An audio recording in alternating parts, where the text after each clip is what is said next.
Hello student, welcome to e-learning. I'm Alok in front of you with the solution of NCERT class 12th political science. The first chapter, first book, that is the Cold War era. Now the question answers. First question, which among the following statements about the Cold War is wrong?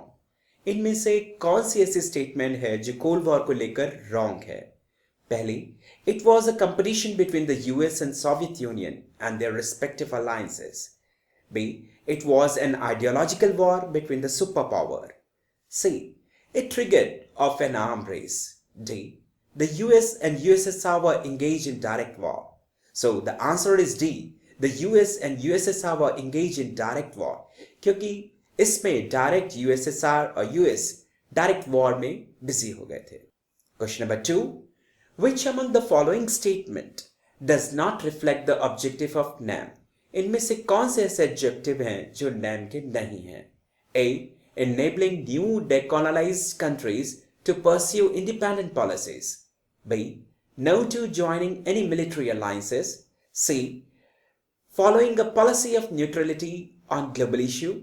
D, focus on eliminations of global economic inequalities. So the answer is C, following a policy of neutrality on global issue. कि global issues में इनको neutrality की policy को follow करना. That is not the part of NAM objectives. Question number 3. Mark the correct or wrong against each of them. Following statement that describe the features of military alliances formed by the superpowers. A, member countries of the alliances are to provide bases in their respective lands for superpower. And the answer is true. B, member countries to support the superpower both in terms of ideology and military strategy. That is also true. C, when a nation attacks any member country, it is considered as an attack on all the member countries. 3, it's also a true.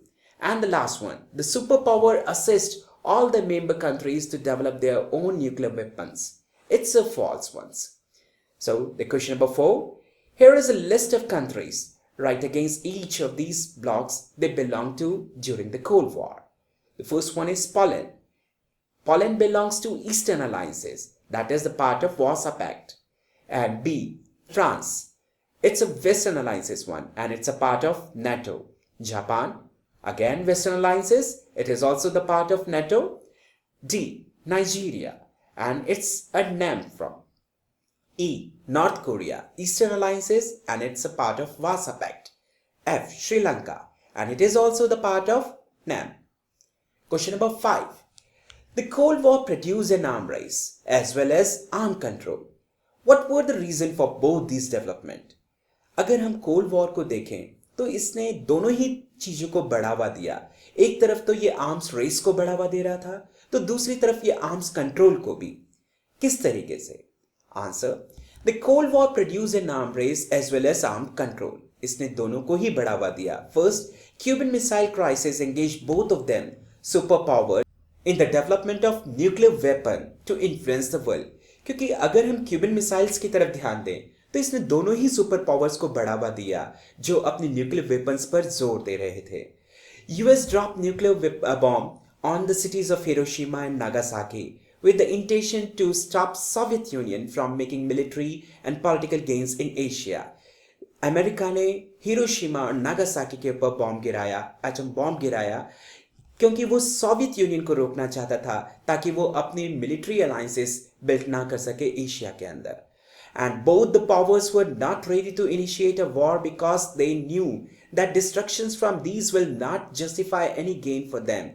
और दोनों ही super powers इस war के अंदर नहीं आना चाहते थे, इसमें शामिल नहीं होना चाहते थे, बिकॉज दोनों ही जानते थे कि इसका जो डिस्ट्रक्शन होगा that will not justify for them. And both the powers were to be rational and responsible, being resilient and avoiding risk of another world war. और दोनों ही देश इस वर्ल्ड वॉर के रिस्क को दूर करना चाहते थे और इस ह्यूमन बीइंग को सर्वाइव करवाना चाहते थे. Hence, both the superpower decided to limiting certain kind of nuclear and non-nuclear weapons. और इसीलिए दोनों ही पावर्स ने ये डिसाइड किया कि वो कुछ न्यूक्लियर वेपन्स को और नॉन न्यूक्लियर वेपन्स को कंट्रोल करेंगे. And signing various significant agreement और बहुत सारे एग्रीमेंट्स को साइन किया with a decade. Example, limited test ban treaty को साइन किया गया, न्यूक्लियर नॉन प्रोलिफरेशन ट्रीटी को साइन किया गया, and the anti ballistic missiles treaty etcetera. Question number 6, why did the super power have military alliances? जितने भी ये super powers थे, दोनों सुपर पावर्स, उन्होंने मिलिट्री अलायंसेस को क्यों बनाया विथ स्मॉलर कंट्रीज, छोटे छोटे देशों के साथ? गिव 3 रीजन, 3 कारण भी देने हैं। So the superpowers had military alliances with smaller states who were helpful for them in gaining access power. The first one is vital resources as oil and minerals, क्योंकि इन छोटे छोटे देशों के पास बहुत सारे vital resources मौजूद थे जो कि तेल और मिनरल से इन सुपर पावर्स की मदद कर सकते थे। दूसरा, territory from where the superpower could launch their weapons and troops, territory जिसकी वजह से इन सुपर पावर्स को वो जगह मिल जाती जहां से वो अपने वेपन्स को और ट्रूप्स को लॉन्च कर सकते। Location from where they could spy on each other, ऐसी लोकेशन उनको मिल जाती जहां पर वो नजर रख सकते थे। एंड इकोनॉमिक सपोर्ट टू पे देयर मिलिट्री एक्सपेंसेस, यहां तक कि आर्थिक स्तर पर उनको काफी सहायता मिल जाती। Question number 7, sometimes it is said that the cold war was a simple struggle for power. कई बार कहा जाता है कि ये जो कोल्ड वॉर था केवल एक स्ट्रगल था पावर के लिए, एंड दैट आइडियोलॉजी, और या फिर आदर्श के लिए, अपनी अपनी आइडियोलॉजीज के लिए ये लड़ाई थी, had nothing to do with it, और ऐसा कुछ नहीं था। Do you agree with this? क्या आप इस बात से सहमत हैं? Give one example to support your position. The cold war was a simple struggle for power. ये कोल्ड वॉर सिर्फ एक पावर की लड़ाई थी, and that ideology had nothing to do with it, और इसमें आइडियोलॉजी का कहीं कोई जिक्र नहीं था। Because the Cold War led to several shooting wars. इस कोल्ड वॉर के दौरान भी कई वॉर्स हुए, but this did not lead to another world war, और इसने किसी दूसरे वर्ल्ड वॉर को जन्म नहीं दिया। Despite direct confrontation in Korea 1950 to 53, Berlin 1958 to 62, the Congo early 1960, neither alliances system crossed certain limits. हर एक अलायंसेस ने कई सारी लिमिट्स को क्रॉस किया, लेकिन उसके बावजूद भी ये वर्ल्ड वॉर में कन्वर्ट नहीं हुआ। Many lives have been lost in some of the air arenas, कई लड़ाइयों में कई सारी लाइफ का हमने नुकसान झेला, वियतनाम के अंदर, कोरिया के अंदर, अफगानिस्तान में, but world war spread a nuclear war और the global hostilities. Question number 8, what was India's foreign policy towards the US and USSR during the cold war era? Cold war era के दौरान भारत की foreign policy क्या थी US के लिए और USSR के लिए? Do you think that this policy help India's interest, और क्या इस पॉलिसी ने भारत के इंटरेस्ट में उसकी कोई सहायता की? Answer, India's foreign policy towards the US and USSR was twofold. इसको हम दो दर्जों पर देख सकते हैं। पहला, it took particular care in staging away from the two alliances. सबसे पहले बात, उसने दोनों अलायंसेस से अपने आप को दूर रखा। Raise voice against the newly decolonised countries, और जो नई डिकोलोनाइज्ड कंट्रीज थी उनके लिए आवाज को बुलंद किया, becoming the part of these alliances, जो इस अलायंसेस का हिस्सा बन रहे थे। Moreover, India try to reduce the differences, और भारत ने उन डिफरेंसेस को दूर करने की कोशिश करी जो ये राइवलरीज को बढ़ावा दे रहे थे between these alliances, from escalating into a full scale war, जिसकी वजह से एक लंबा चौड़ा युद्ध हो सकता था। Yes, this policy served India's interest also, इससे भारत का इंटरेस्ट भी पूरा होता है। Non alignment allow India to take international decision. Non alignment की वजह से भारत को मौका मिला कि वो अंतर्राष्ट्रीय स्तर पर अपनी डिसीजन खुद ले सकता था। That serve India's interest rather than interest of super power, जिसमें भारत के इंटरेस्ट थे ना कि सुपर पावर के and its allies. India maintain a balance between two super power, और दोनों सुपर पावर के बीच में भारत ने एक बैलेंस बना के रखा, as if India felt ignored, क्योंकि अक्सर उसे इग्नोर किया जा रहा था by one super power, it could tilt towards the other super power, तो वो दूसरी की तरफ झुक सकता था, जिससे दोनों का ही नजरिया उसकी तरफ एक समान हो जाता। Neither the alliances could take India for granted, यहां तक कि अलायंसेस भी उसे ग्रांटेड पर नहीं ले सकते थे। Question number 9, name was considered a third option. जो नेम है वो एक थर्ड ऑप्शन के तौर पर देखा जाता है by the third world countries. How did this option benefit their growth during the peak of the cold war?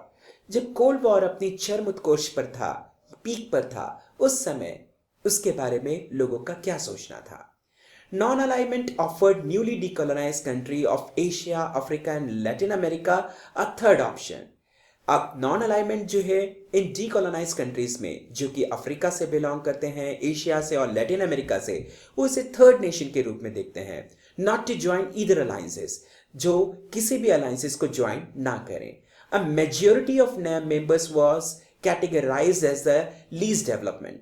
ज्यादातर इसके जो मेंबर्स थे वो लीस्ट डेवलपमेंट कंट्रीज से बिलोंग करते थे, and to be developed more economically, और जिनको डेवलप्ड होना था और ज्यादा।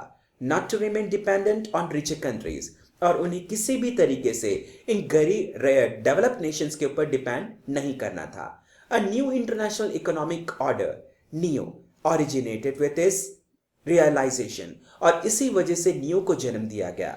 The United Nations Conference on the Trade and Development UNCTAD brought out a report, और इसमें एक रिपोर्ट तैयार की गई 1972 में, जिसमें एंटाइटल किया गया toward a new trade policy, एक नई ट्रेड पॉलिसी को, फॉर द डेवलपमेंट, जिससे कि इन थर्ड वर्ल्ड के अंदर डेवलपमेंट हो सके, which propose a reform of global trading system, जिससे सारे ही ट्रेडिंग सिस्टम को बढ़ावा मिलेगा।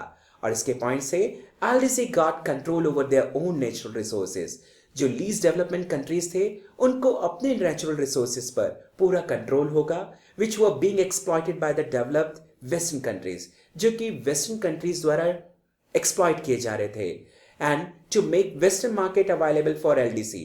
और वेस्टर्न मार्केट अब अवेलेबल थी उन सभी नेशंस के लिए जो लीस्ट डेवलप्ड कंट्रीज थी, और to make trade more beneficial, और यहां से उनका जो ट्रेड था उनके लिए काफी बेनिफिशियल हो सकता था।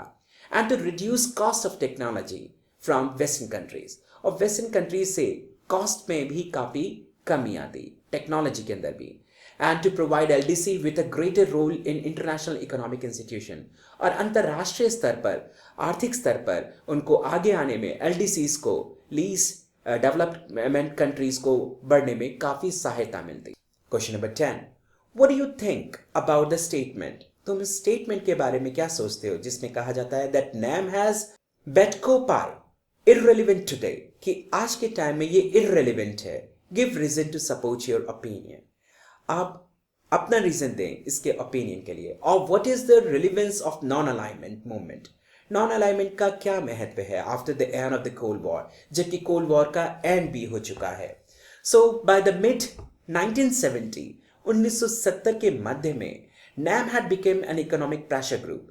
NAM एक economic pressure group बन चुका है, and by late 1980 और 1980 तक आते आते the neo initiated had faded due to stiff competition from the developed country, क्योंकि developed countries में काफी ज़्यादा competition आ गया था, who acted as a united group while non-alignment countries, और यहाँ पर ये एक एक्टिव ग्रुप के तौर पर काम कर रहे थे। And to maintain their unity, और उनकी एकता को बनाए रखने के लिए, in face of this opposition, non alignment both as an international movement and as a core of India's foreign policy lost some of its earlier relevance. उसका कुछ महत्व कम जरूर हुआ। The non alignment contain some core values and enduring ideas. It was based on a recognisation, और ये इस recognisation के ऊपर बेस्ड है that decolonised states share a historical affiliation and can become more powerful, कि वो और ज्यादा पावरफुल बनेंगे, और इफ दे कम टुगेदर, अगर वो साथ में रहते हैं, as very small and poor countries need to be become follower, और इसलिए जो छोटे देश हैं और बहुत गरीब देश हैं उनको इसका फॉलोवर बनना पड़ेगा। At any big power initiated they could pressure an independent foreign policy also, और इसी के बेसिस पर वो किसी फॉरेन पॉलिसी को भी इंडिपेंडेंटली फॉलो कर सकते हैं। And in nutshell it can be concluded that NAM has not lost its relevance, और इसलिए हम कह सकते हैं कि NAM ने अभी अपना महत्व नहीं खोया है। It has stood test of adverse, हालांकि वो अब सर्कमस्टेंसेस के बेसिस पर टेस्ट डिपार्टमेंट में मौजूद है।